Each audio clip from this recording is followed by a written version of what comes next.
call the meeting to order. And thanks, Steve, for taking notes tonight. Sure. So we'll start off with the discussion items. Sword Falls District Annual Report Card from ODE.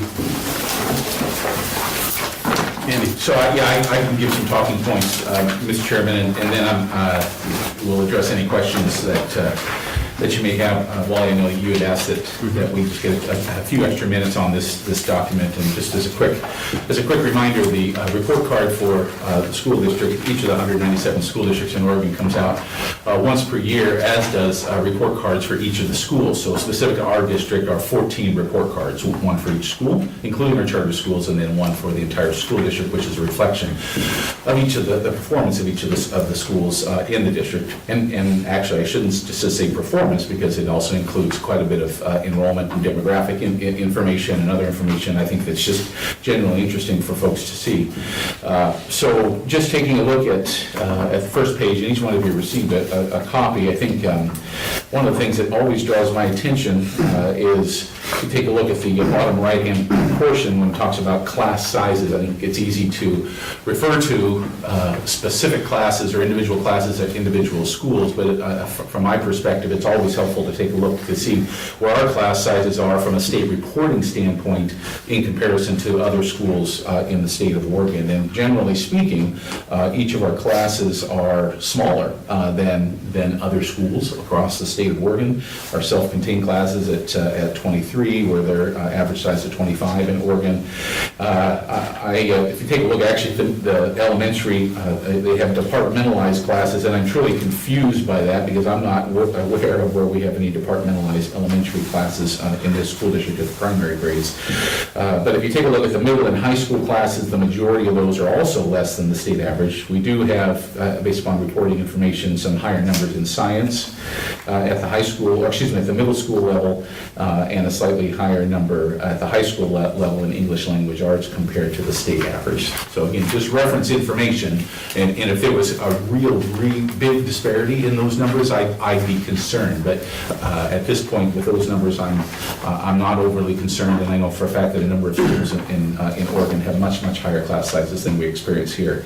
And the next page refers to the race and ethnicity of students as compared to staff in 2015-16. And I think this is actually a good talking point, knowing one of the other topics that we're going to get tonight with an update from Silverton High School. But this has been one of the data points that we've referred to, and we've known this for quite a bit of time in our school district for many years.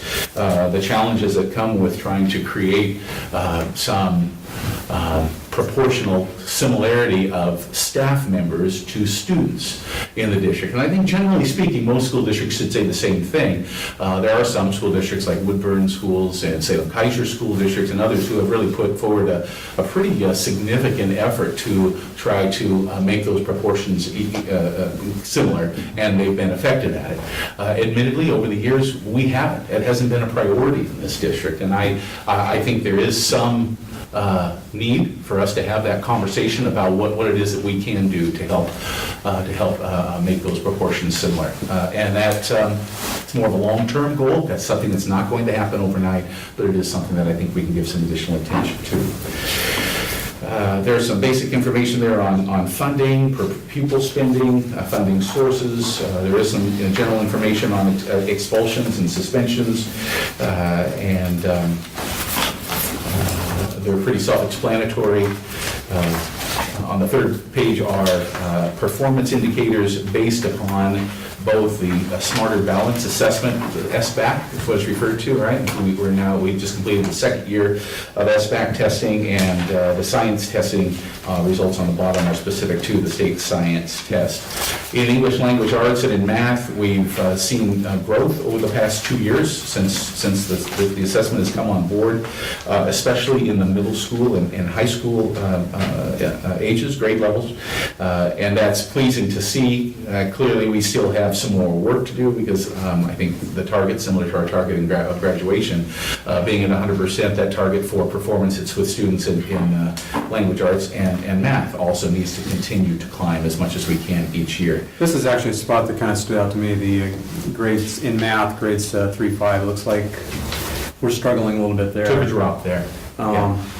And that's really the foundation for those upper levels. So if we can do better on, in theory, if we can do better on grade 3, 5, we should be able to do even better on in middle school and high school. Absolutely. You're going to hear a number of comments tonight about data points, and I think it's important to remember that a piece of data is a snapshot in time, right? It's a specific piece of information of that performance or that reflective of that demographic or whatever it may be.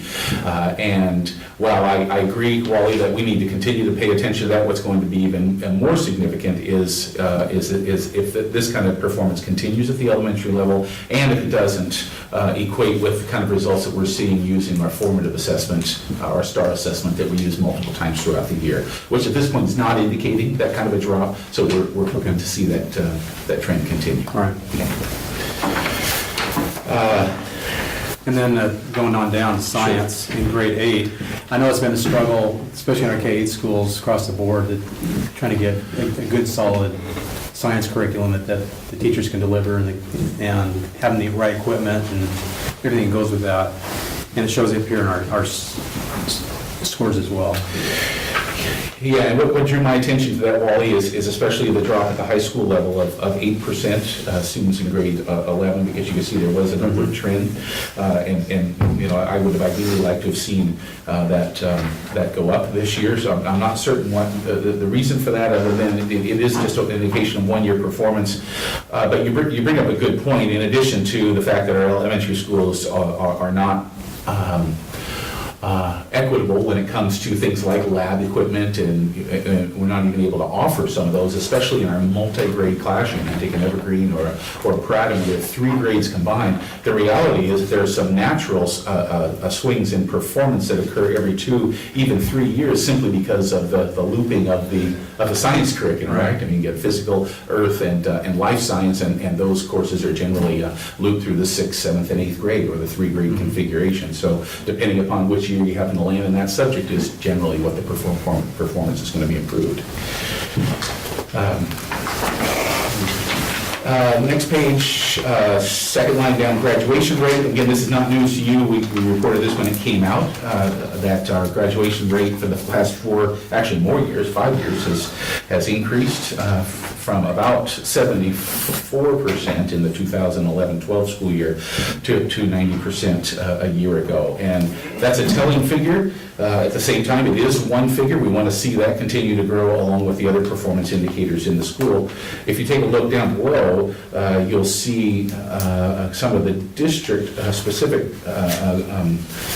group outcomes by subgroups, not specific to graduation, but those students who are on track to graduate, or graduation, completion rate, and so forth for each of our subgroups. And I think there are some very telling indicators there. If you just take a pinpoint at our English learners, which are 90% on track to graduate, and graduation percentage itself was at 93%, which is quite a telling thing for some of the efforts that I think we give K-12 to our English language learners. The migrant students, very similar. We have some incredible programs to support the students across the district. We still have some work to do with our students with disabilities at graduation rate of 74%, even though the on track to graduate is at or greater than 95%. So each one of these, I think, are important to note, but for each of the departments who oversee these, that's our directors and the teachers who oversee these departments, I think that's even more of a telling priority for them as they set their goals for this year. And they are. Somebody like Dana Peterson, who's focused specifically on seeing those numbers grow over time. I thought the continuing education result was rather interesting. If you take a look at students continuing their education after high school, going back to 2010-11, this is, by the way, a measure of students who, within 16 months of graduation, are enrolled in a community college or four-year school at 61% in 2010-11. It took a little climb to 65% in 12-13, but in the year 13-14, it dropped to 57%. Again, this could be an indicator, but I think it also could be not only an indicator of a one-year indicator, but could also be an indicator of the emphasis that we place on a number of students going into the military service and directly into the workforce, and also into certification programs, because this metric does not quantify students who go into, let's say, vet tech certifications or automotive certifications, things like that that would not otherwise be a two-year. Or apprentice programs. Right. And that's generally it. There's a host of support services that we provide at the end, but I'd be glad to answer any questions you may have on those. If there are questions specific to individual schools, I don't have those 13 copies in front of me, but would be happy to follow up with you if you have any questions on our schools. Thanks for going through this with us. Sure. Any questions for Andy before we move on? No, I just think it's encouraging. If you look at the migrant dropout rate for Silverton is 0% compared to the state average is 5%, and like schools is 3%. So I mean, I think that's a testament to the teachers and administration and staff. That's not an easy target. It's not an easy target. So good job. No, I looked at the, there's so much data, but I zeroed in on the economically disadvantaged and the graduation rate. For economically disadvantaged, we got a graduation rate of almost 88%, which is darn near right up there with our complete graduation rate. And when you compare to like districts of ours, they're only at 70%. And so that's a full, 17% improvement over districts that are similar to ours. And that's just kind of, that's good to see. That's the one that I zeroed in on, that I really like to see. The kids that don't come from as easier backgrounds are getting served. So, that's a very good point too, Tom. yeah, good. I think that's just a quick jump-off point to say as well, when these results are shared with others, and when you, of course, as school board members, get a chance to speak with your community members about these, of course, pick and choose. We've got plenty of areas that we can improve, but this is really a point of achievement for us. And I'll add one more to it, and that is that the graduation requirement for Silverton High School is a full credit higher than the graduation requirement for the state of Oregon. And so again, a testament to what we do, what we provide our students in preparation for not only graduation from high school, but for their future. I'd heard some comments about the minority teaching staff. Now, there's no, as I understand anyway, there's no law saying that mandates a percentage or anything like that. So is the low number just the talent pool's not the right word, but the available teachers? Is that just? And Danny, feel free to chime in. I have a couple of thoughts on that. One of those is the proportion or the number of teachers available from otherwise what would be considered minority classes or groups of people. The other piece is Silver Falls School District, and specifically the city of Silverton, and we have two high-profile school districts very close to us who actually, I think in many cases, offer a more attractive benefit package and salary package to be able to draw teachers, minority teachers, that we have a difficult time getting. And you know more. I would agree with that a lot of times teachers with those specific endorsement areas are paid additional stipends, significantly more, to the tune of $10,000 more. You have a higher cost of living here because the rents and home ownership is high. And the major districts also recruit out of state. They go to Arizona, they go to New Mexico, they go to Mexico. They have concerted efforts to place themselves in a position to be able to be in front of minority educators. What kind of students are the teaching schools producing? Are there ethnically diverse teachers coming out is the pool coming out, or is that very, very limited too? I would say that's limited as well. Very limited. Yeah, they're And definitely not, having 50% Caucasian, Yeah. 50% minority, they are not Right. doing that. They're not.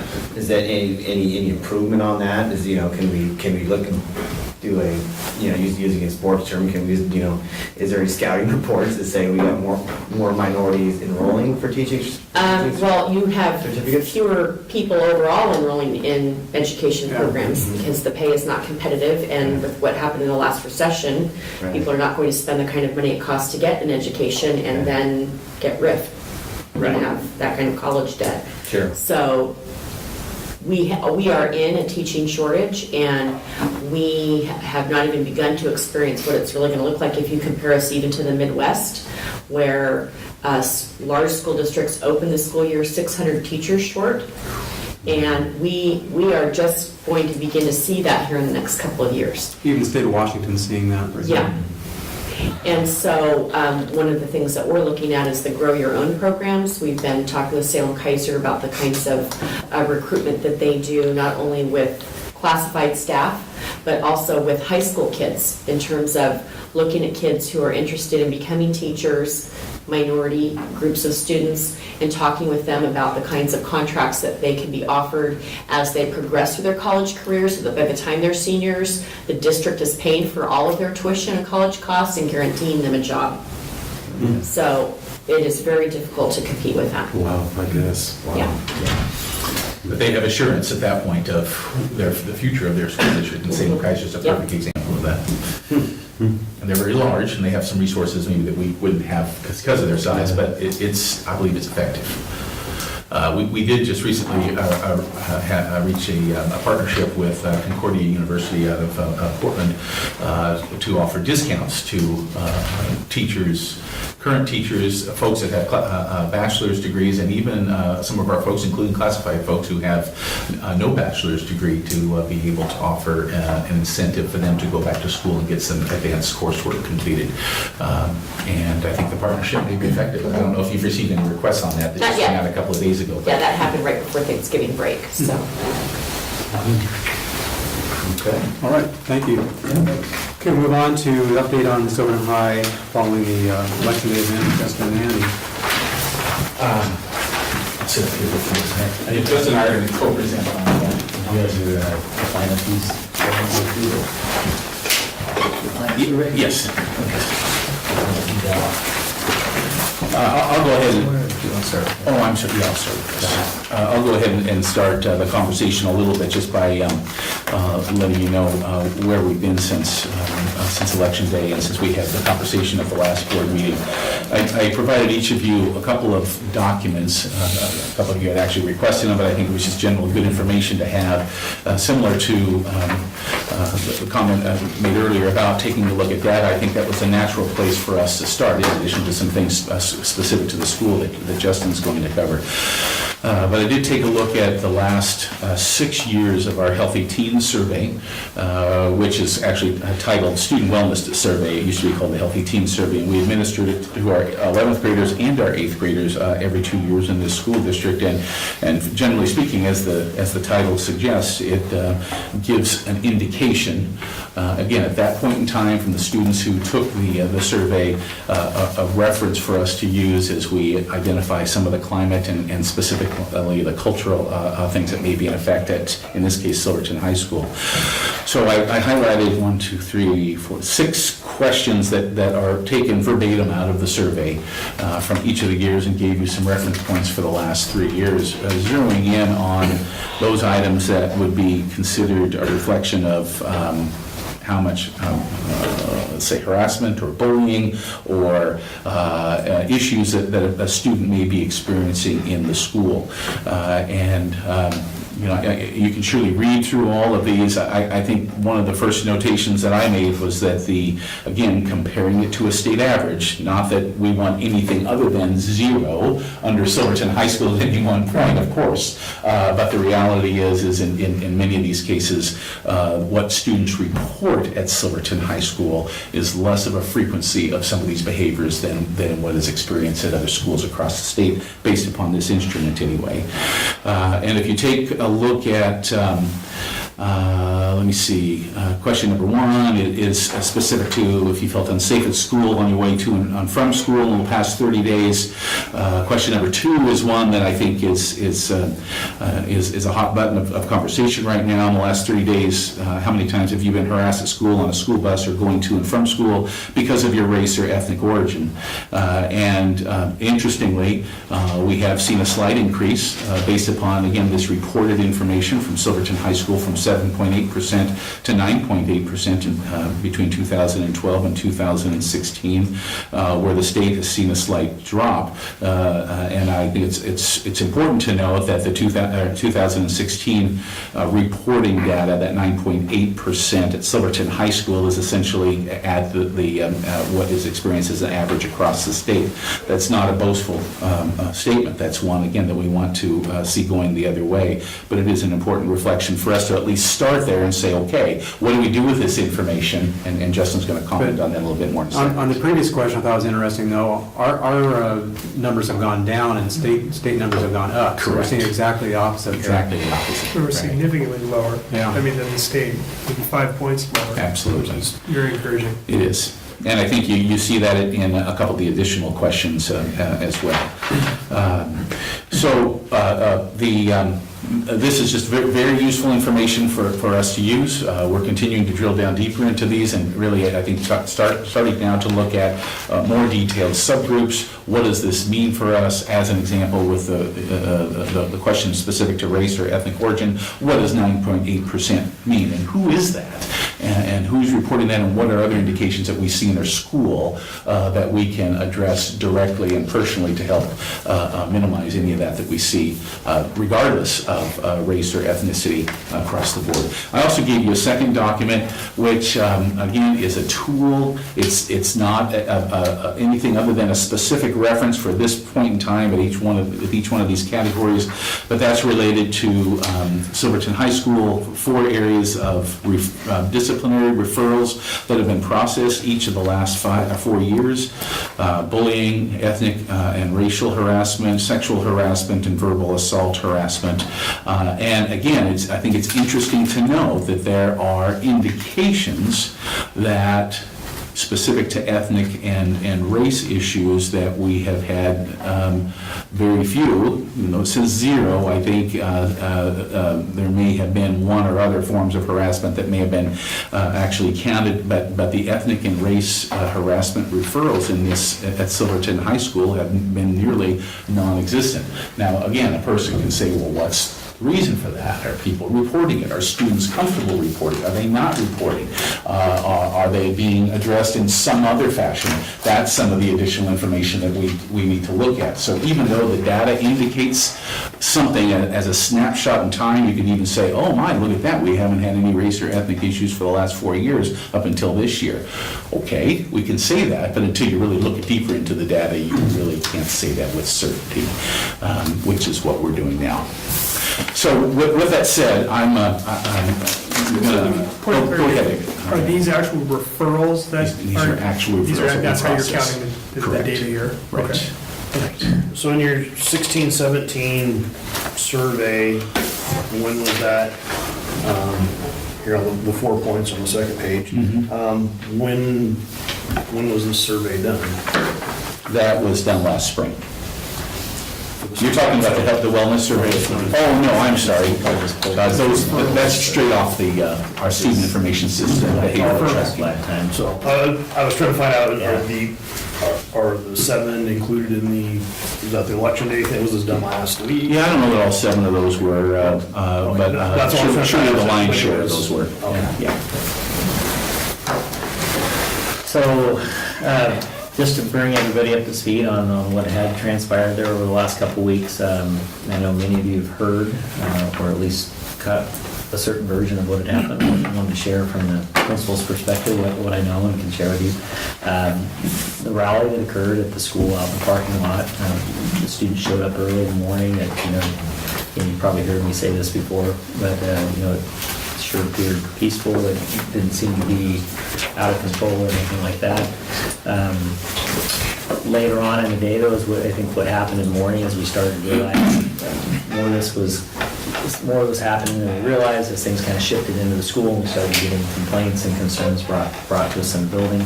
So I went on and made an intercom announcement at 8:30 encouraging respect and discouraging derogatory remarks to students.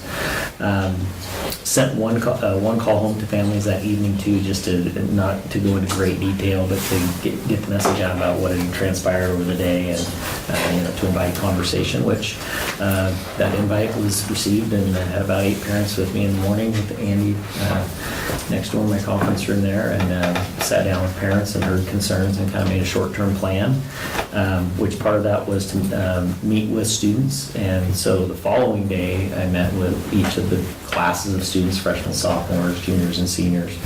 About 20 to 30 minutes was the plan. Senior class went a little over. They had a lot more questions to ask. We ended up back over here that afternoon. It's a little media coverage in here with 3 different news channels. Delivered a second intercom message to students Friday morning, just basically not the same verbiage exactly, but reiterating that we need to be practicing respect and be mindful of other people's rights and not be infringing on those. Met with our student leadership team the following Monday morning, just to get their take and to talk with them about ideas on how the student leadership group could be engaged in this process of trying to kind of help build unity within the school. Had the board staff meeting that night, or that afternoon, the board meeting that night. We also planned and did put up many posters and messages on flat screen TVs around the school, just promoting equity and a sense of belonging in the school. As we were coming up on conferences too, we wanted to make sure that message was out there loud and clear, along with making about $1,400 worth of these shirts for staff, all of our staff, to wear at conferences and this morning at the school. Was the plan. We had most of our staff wearing the shirts this morning. So we also, a couple things that we've done, bring in some specialists. One person that we brought in to speak with staff on that second day of conferences in the morning was a gentleman by the name of Rodney Bean. Some of you might know is a family support advocate with the ESD in the valley here. And what we did with Rodney primarily was develop a staff list of concerns and needs and validated their efforts, and I'm working on that, the continued kind of validation of that effort and a response to their concerns and needs. I had planned to get that out tonight, but that'll be out to them tomorrow. And then following that same afternoon, we met with another specialist, a consultant, John Linson, an education management consultant that's local here, just not too far south of us, but John is well received all over the region. A little bio on him. He's a consultant who works with schools and organizations on issues of equity, leadership, culture, communication, conflict, bias, and organizational change. He's an adjunct faculty member at the U of O, Portland State, and Lewis and Clark. He's teaching graduate courses in leadership, social justice, communication, conflict resolution, and cultural competency. So we brought John in as more of both a short and long-term planning partner and consultant. We met with him last Tuesday evening and have kind of laid out the following plans. We'll start with the short-term piece, which is to continuing this messaging that we've started at the school through our AGs and just through principal announcements, which is, discriminatory, racist, intimidating words are not acceptable and will be dealt with very seriously. That we encourage students and staff to keep reporting any negative behaviors, and while alongside that, respectfully communicating, how to respectfully communicate your thoughts and your ideas. We also are making sure to keep an eye on those students that were most impacted by these events, as well as some of our staff that were impacted pretty seriously too, and checking in with them and how they're doing. And tracking attendance. I shared with Andy today that I was a little concerned about that, like what might have this meant for our attendance over that week and this prior week, and we really saw a pretty slight fluctuation of around within the 10% range of our typical absences, so it wasn't bad. We're pretty much back where we typical pattern of what you would see in a given week. Other short-term plans that we have, and this was again at the recommendation of John, was to start with some data. Well, some of that data we have, like what we've gone over tonight. Other data we don't have, which we would gather through surveying staff, students, and parents to try to again to get at some baseline data.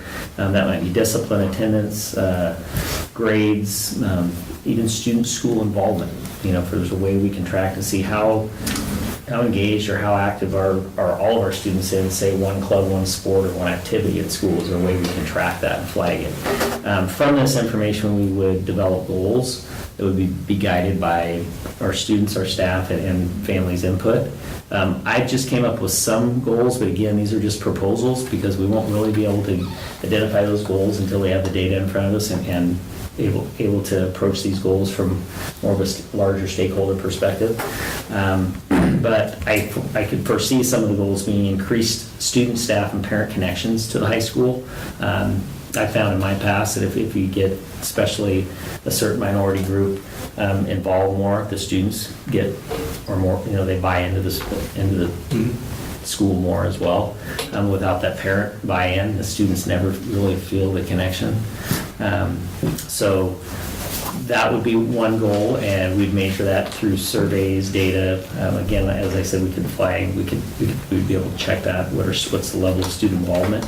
Some actions, encourage students to be involved in a club, sport, or activity, like I shared. Increase cultural relevance in the curriculum is something we've discussed.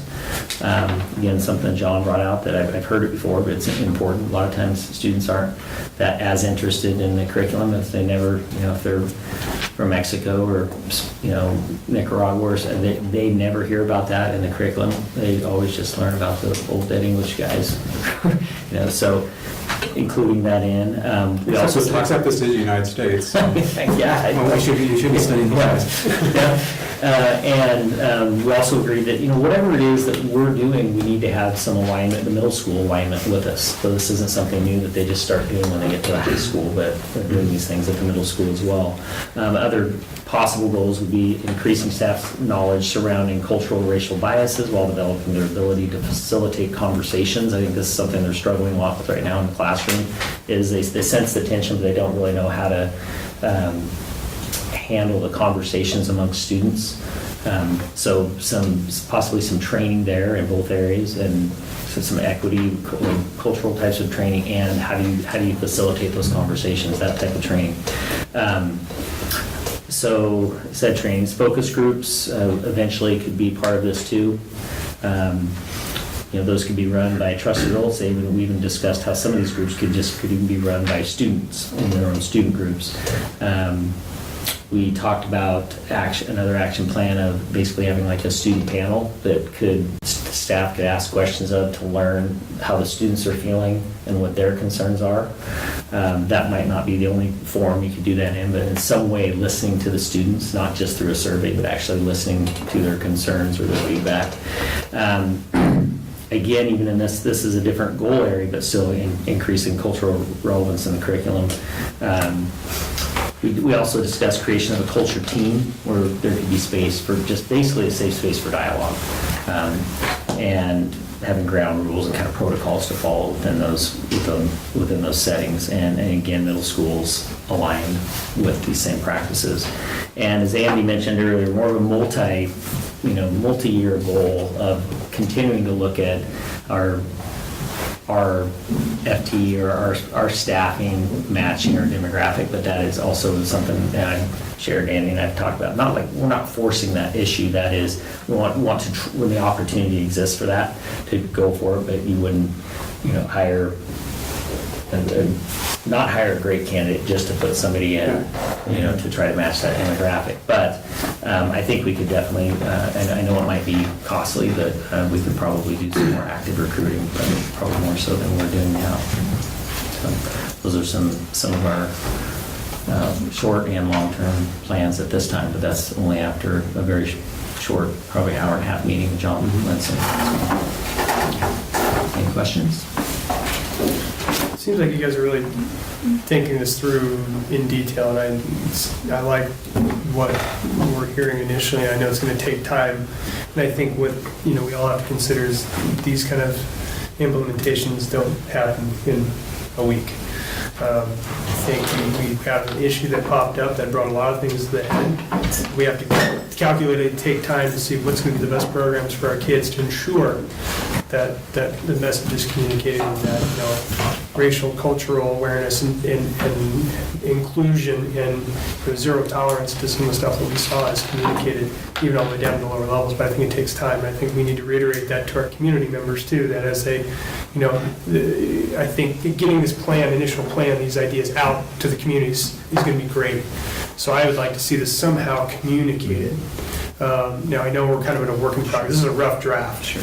I know we got some time yet, but I think initially some kind of communication to the public about this, whether it be another document, whether it be on the website, somehow we can get this out to the public. Because I think we heard loud and clear at the last meeting, you know, this can't be a one and done kind of thing. And we all took that to big heart, you know, we all took that in. But how do we continue to communicate that we're working on these things? And this isn't just something that's going to happen now until January, and then we don't hear about it again. These are the things that we'll hold ourselves accountable to as a district. And then over the next few months, craft more of a detailed curriculum and plan on how we're going to implement these. But I think communication is going to be the key to the public. So I like what I'm hearing initially. So, thanks. Very good points. Thank you, Aaron. From a high level, kids just need to be respectful. That's what it's going to come down to. There's going to be difference of opinion. There will be. There should be. But they need to, adults included, need to learn how to respond respectfully and speak well and get the point across and move on and not have a degrading discussion, but a positive one.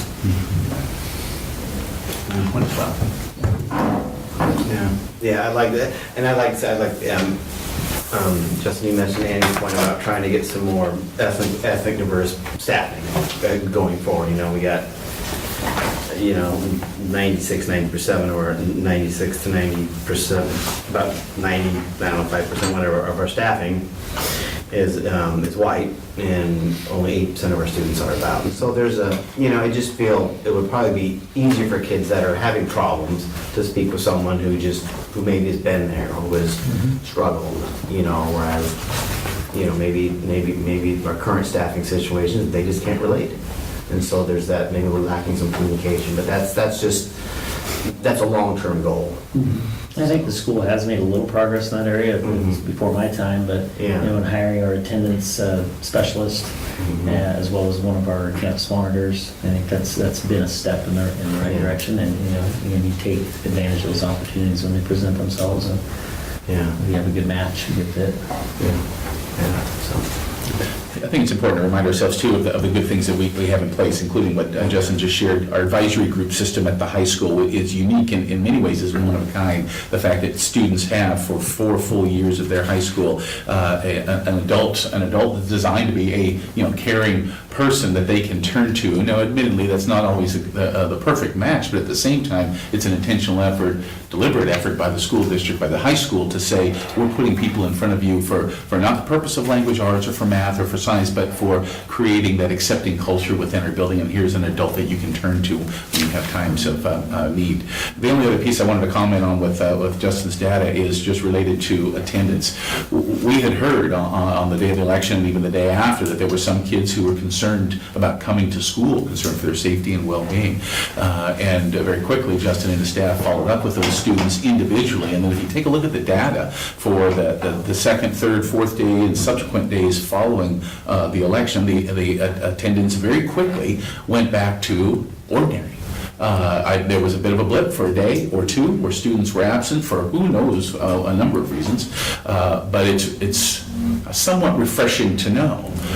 Students aren't going to come to school if they don't have a comfort in being in school. That's the bottom line. And so while we always have the goal of improved attendance to work on with all of our students, again, I think it was somewhat refreshing to see that very quickly that metric came back into the ordinary range, literally within a day or two after the election. That was helpful. Good. Why did you hear about what the reasons were, the underlying reasons were, why they were concerned about coming to school? And then now this is, you're talking about something that was thought of prior to the outcome of the elections, correct? It was on the day of the election. is when we began to hear those comments about, and it was a very minimal number of students.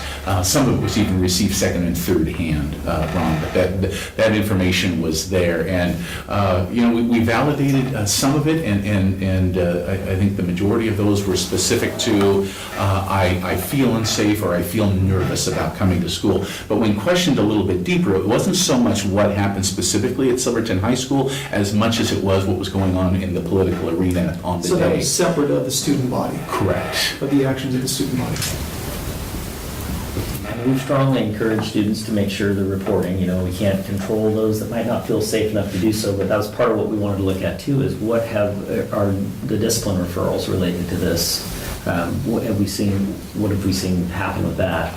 And if my memory serves me correctly, that first week, I think we had a total of 8 related referrals. And the following week, I think we had 2. And one of those was quite mild. It was just a conference with a parent.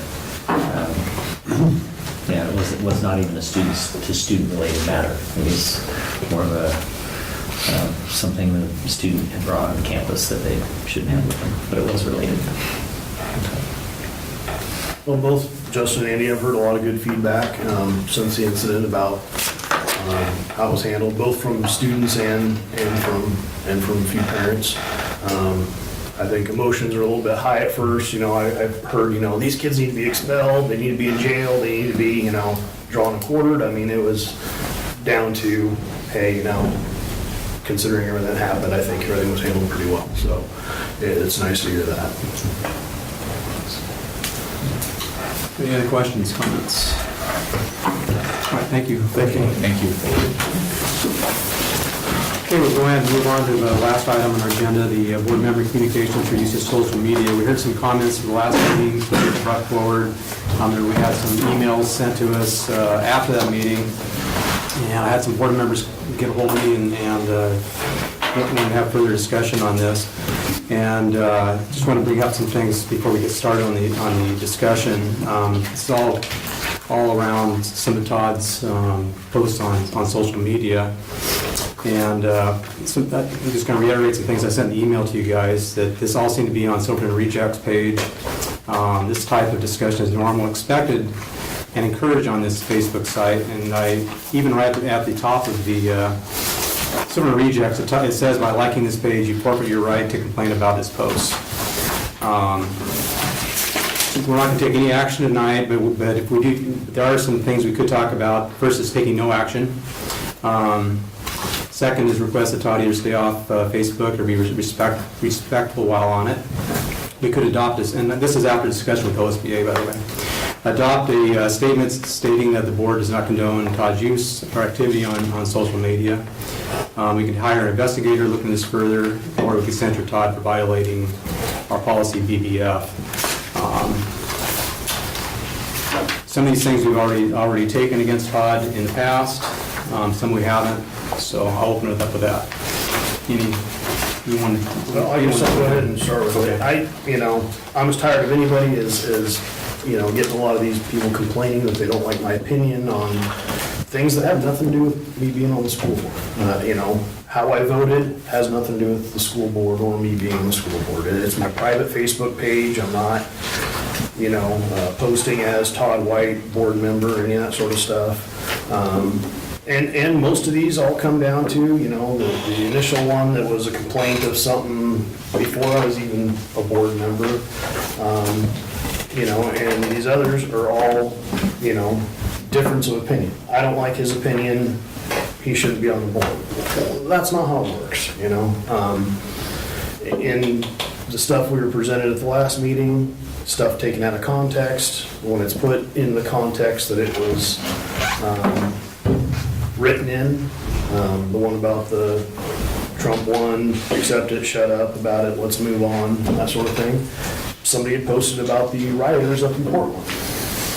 I think we've probably all watched the news thing about the rioters and thought, gee, enough with the damage, enough with the, all this sort of stuff, let's just move on. That's all it was about. It wasn't telling anybody, any specific person to shut up or any of that sort of thing. It was just about the riots and that sort of thing. You know, one of the other ones, the person was offended by a soldier's uniform from the U.S. It was the Army Air Cavalry. They thought the hat was a Confederate soldier and racist. And so, you know, once several people explained to him, that's Vietnam era Army Air Cavalry, it's not Confederate, it's not racist, you know. Well, you hate, you know, and then it turned into hate and, you know, intolerance and yada yada, you know, all the other trigger words. So, you know, that's all this is people, I think, were emotional, you know, about the results of the election. They didn't like my opinions on stuff, and, you know, they wanted to go this route. Some of the stuff that the board was sent, since the last meeting, I mean, some of the stuff, even the screenshots they take don't back their claims. So, you know, I think it was just, like I said, people that were emotional. Some of the stuff seemed pretty out there, radical type stuff, thoughts. So, you know, it is what it is. I think, you know,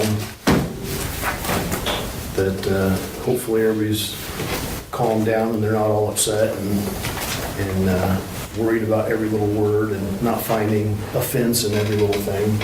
You know, I think for a while there, you know, had I opened a door for somebody, it would have been, Todd's a sexist. He doesn't think a woman's capable of opening a door for herself. That's just how it appeared to me. So, you know, like I said, it is what it is, and you guys will do whatever you want to do, but that's just how I see it. Anybody else? Yeah, just a couple comments. Well, you talked about this being on the rejects page. In my mind, that doesn't make any difference. It's still public. And Todd, you have every right to present your opinions and your beliefs and the things that are important to you. But in my mind, it's not just this last time. It's the way you go about it. And it's the way you insult people and you kind of attack people.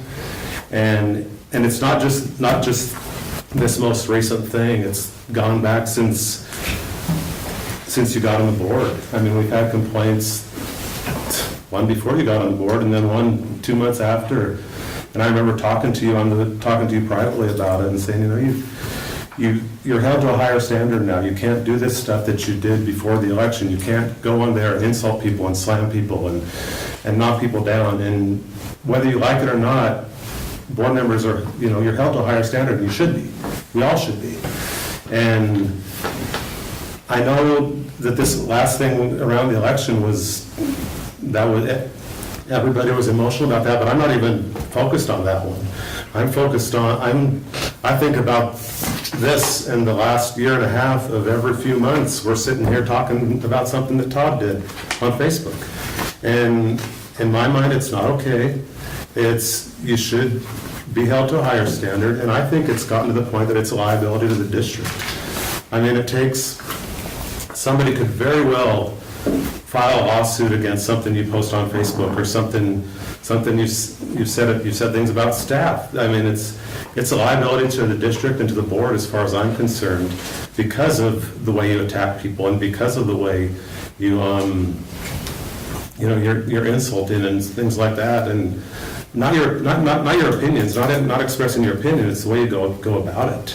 And I think it's a liability to the district and the board, and I think we're at a point where we should censure you and separate ourselves from you and say that the things Todd says on Facebook or in public or whatever aren't the beliefs of the board or the district, because it could come back on us as a board to liability-wise, as far as I'm concerned. I mean, I think that's a very real thing that could happen. Yeah, but we were talking about the things that were before I was on the board there, that first complaint and stuff. Again, had nothing to do with me being a board member. But it wasn't insulting to anybody. But it's continued afterwards. There was the thing with the nut allergy. We're lucky that one didn't. That had nothing to do with, and as a matter of fact, when I gave my opinion on it, as you know, it turned out that's exactly what they do. Well, So- it was a complaint against you. I'm just saying, I think it's gotten to the point where it's a liability to the district and the board. It's my opinion. I think too, you look at, the social media side, I mean, I'm on there, and there's other elected officials that I've seen on there, even on rejects, and I think you look at that, and I've seen dialogue from them, and I don't see them getting complaints against them, and there's no way that I would ever try to tell you can't say what you want to say, Todd, and that's your God-given right as an American.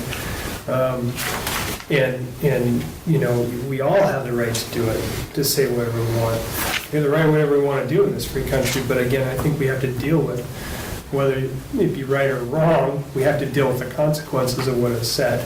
No, and I understand that there's consequences with free speech and whatnot, Sure. but, Sure. I don't really see that anything here was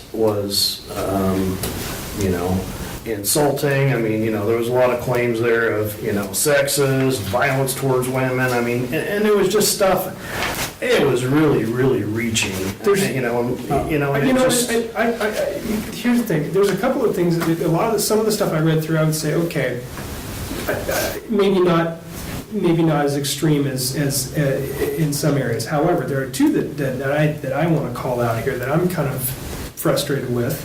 And again, it's not the two that happened then or even just what happened here. It's the pattern since literally, and this is July 13th, this is right after myself, you and Ron were sworn in, we have to go into executive session and deal with something, fallout from something you've done. So the two that I'm having problems with are and per the complaint, and I'll use her name because she complained, was Naseem Raqqa. You went after her personally. That makes me nervous. All right. You can say what you want. Granted, I could say that too. But I think when you have somebody and you're deliberately going after somebody on a public site, people can interpret that, and that's a liability and a risk to us as a school board. Second one you put on was kind of a graphic, bloody picture. Again, you have right to free speech. I'm not trying to take that away from you.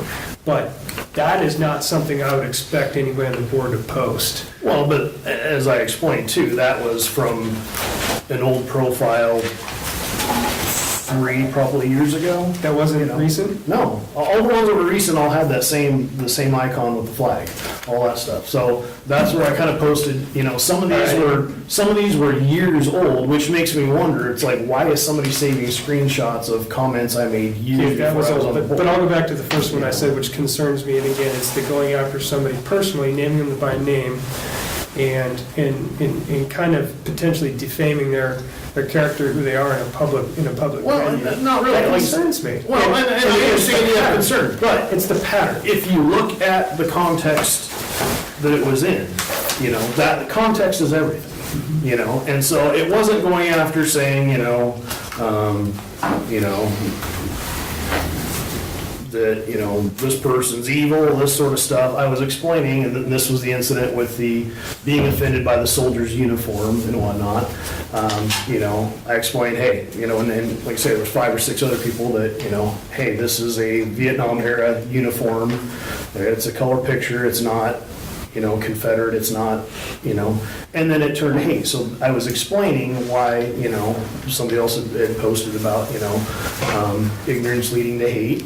And, and that's what it is. Somebody didn't know, so therefore I'm offended by that. I hate that, all this sort of thing. Well, it's not even Confederate. It's not what you think it is. So that was my point and all this stuff of, is, but like I said, you're free to feel however you want to. Yeah, So and like I said, I'm not, it's not because it's happened, but again, it's this, and we've had discussions about this. I thought we've been abundantly clear as a board about this is not an example, this is not an attitude, this is not a persona that we want to exemplify as our Silver Falls School Board, and it's not something that I think we want to be associated with. So I think that's where I'm saying I don't want to be associated with that any longer either. You're free to say what you'd like. I don't want to be associated with it. all of these complaints, the 3 of them, I guess, with social media stuff, were all baseless. The first one, it was just sour grapes. they made some, I don't like what he might have been implying about me before the election.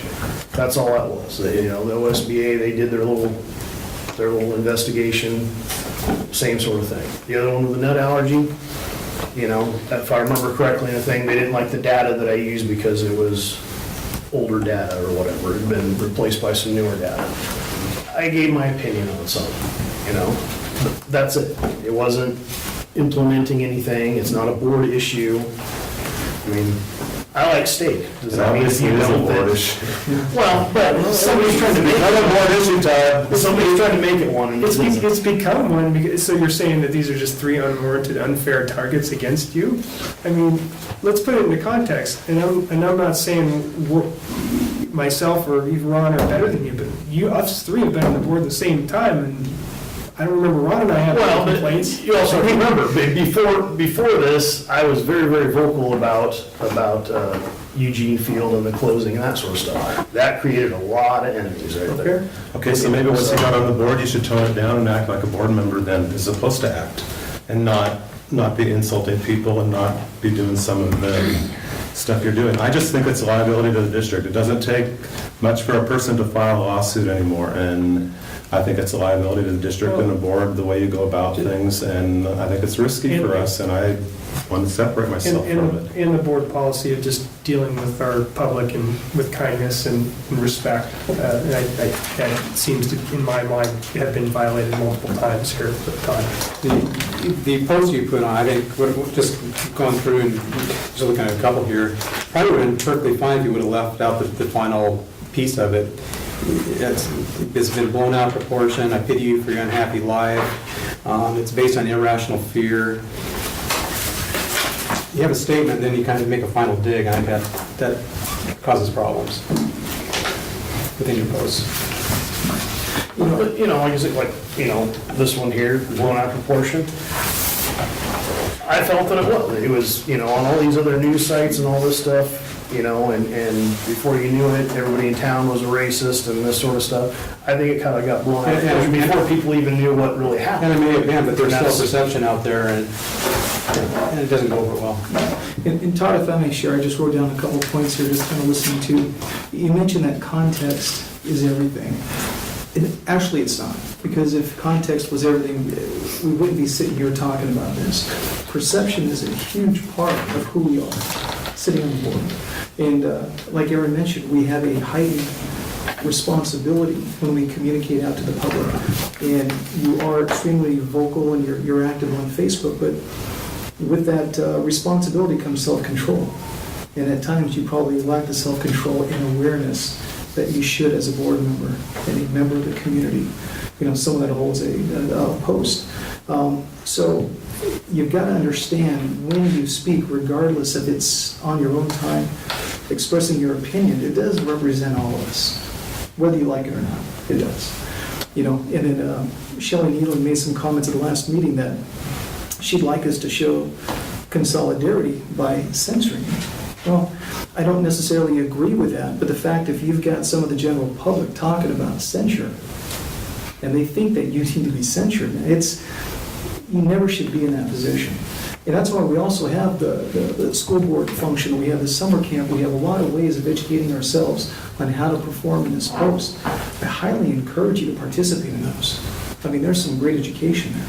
The more you understand about who you are, who you're supposed to be sitting here, I think the awareness will start to come in. And that light might go on and say, you know what, maybe I can kind of act in a little bit different format than I had in the past. And I hear what you're saying, and just because the public is aware of censure, literally the very night of the election of the school board, there was already people, we need to recall him, already. So, there's going to be a group out there, are they minor, But again, that's, vocal, that sort of thing. that's two separate issues. So you're allowing the general consensus or the public or the opposition to dictate your reactions. You need to be proactive, you need to take a higher stance. So regardless of what goes on out there, again, the responsibility falls back on you. Don't get so caught up in the emotion. Think a little bit before you decide to act. I think if you do that, we'd be in a much better spot. I really do. My 2 cents. And my concern is I've had those conversations with Todd a few times, and nothing's changed. That's why I think, in my mind, we need to take some action. And just for the audience's sake, I'd like to just read what censure is. Censure is official condemnation, reprimand, or criticism leveled at a board member by his peers. Censuring does not remove the board member from office or technically impede his ability to serve. Censuring can be an important means of distancing the board from counterproductive behavior, since silence in some cases might be interpreted as a tacit endorsement or might give fodder to accusations of conspiracy. In that way, it can help guard the other board members and the organization from liability resulting from a rogue member's comments or actions.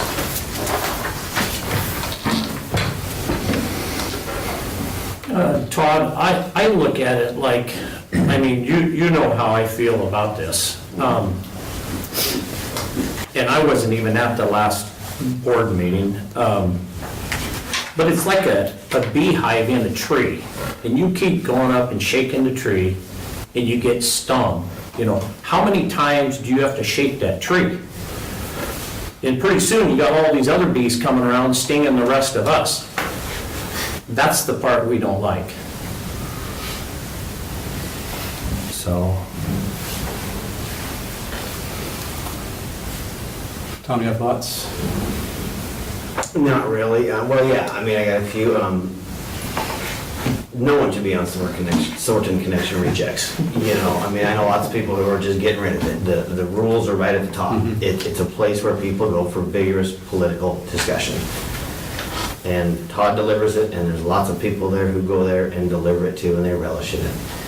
And I don't advise it, you know, but I wonder if, you know, it's free speech. That's what it is. As long as he's not talking school board stuff, so be it. You know, that's my thought. And I wonder if we would be opening ourselves open to a legal challenge if we censure for something. You know, if he's not talking school board stuff. I seem to recall we got legal counsel on one or two of these complaints, and I believe the advice was, you know, he's not talking school board stuff, you're fine. He can do whatever he wants. And, you know, the advice, you know, so I don't know what's changed.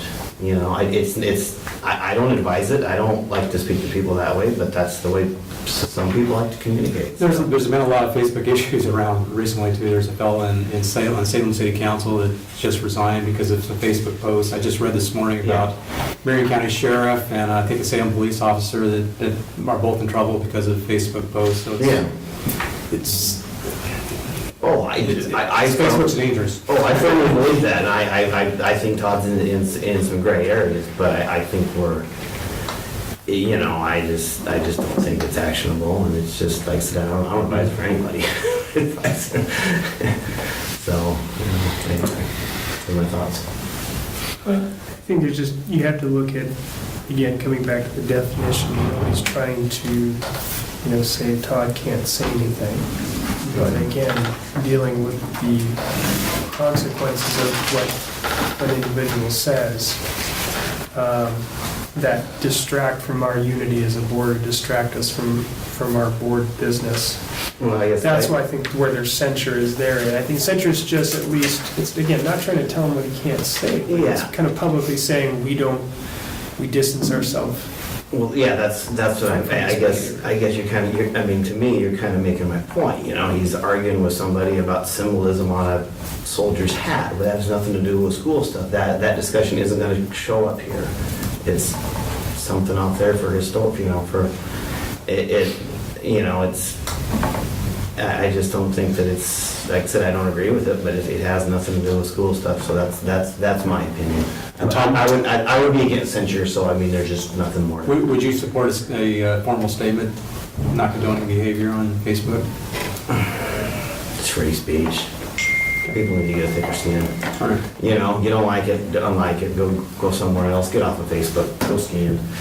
Tom, whether it's about school board related stuff or not, it's the tactics that get used sometimes, the attacking and the the insulting and, slandering people that concerns me, because that doesn't even have to be about school board stuff. That can be something that somebody could come back and say, well, Todd White said this and he's on the school board, so I'm going to go after the district or the board or whatever. I just think it's a liability. Right, and